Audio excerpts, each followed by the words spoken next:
Welcome to Musician Species 5/8 with subdivision counting. Subdivision counting is a phenomenal concept that breathes new life to any time signature, any rhythm, and here we go.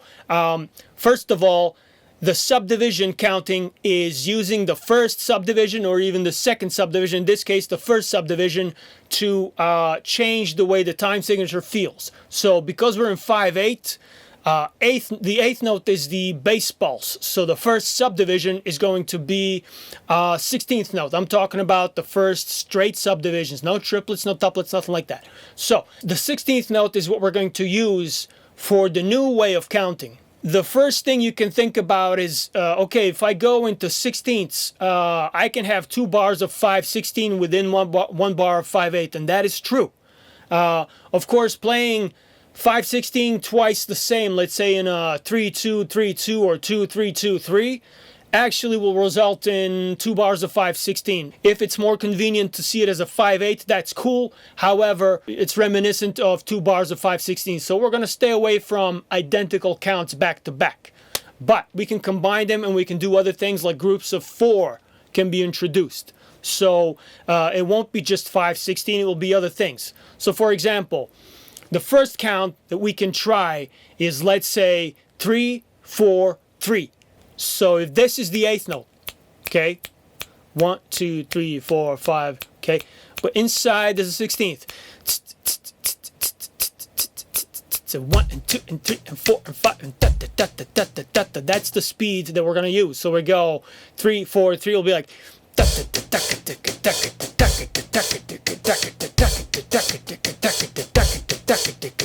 right?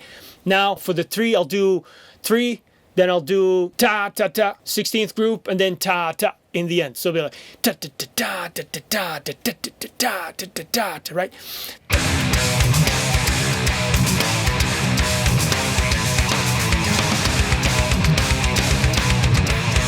This is really cool. Now, if everybody in the band is playing this, that's fine. However, if you overlap the way of counting in different layers for different instruments, then it gets really cool. Especially if you do it on drums, you could have shells doing one thing and cymbals doing another, or you could have the drummer play one thing and the guitars playing the subdivision count, and things turn very interesting. They become very interesting very quickly. So again, it's like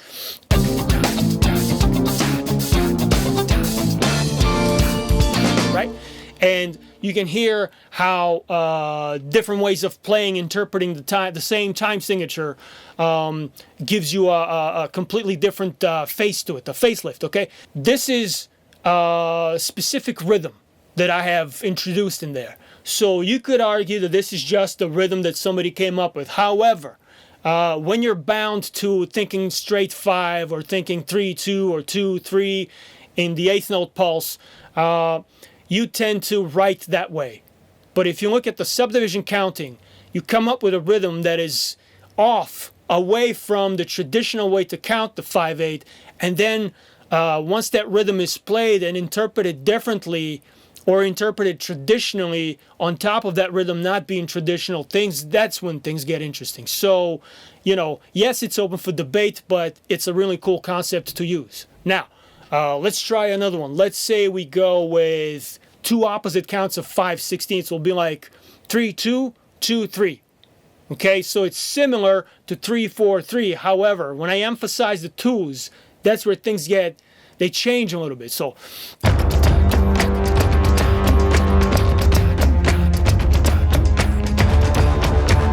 right?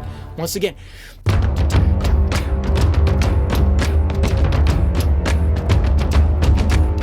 Right?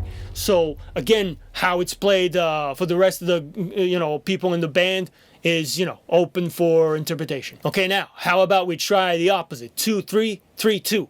So I have the meeting 3s and I have the meeting 2s.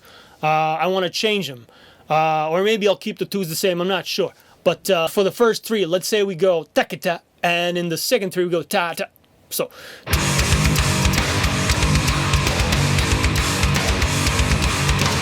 Right?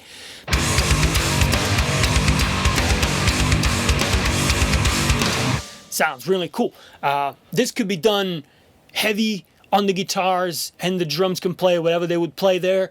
Or you could have just a drum beat, like kind of a fusion-y style where the cymbals are playing the subdivision count while the shells are playing a traditional something. Could be whatever, however the 5 can be interpreted, 2-3-3-2, straight 5, whatever. And that's it. Now you know. This was a subdivision counting for the 5/8. I hope you dig. If you do, subscribe, and I'll see you in the next video.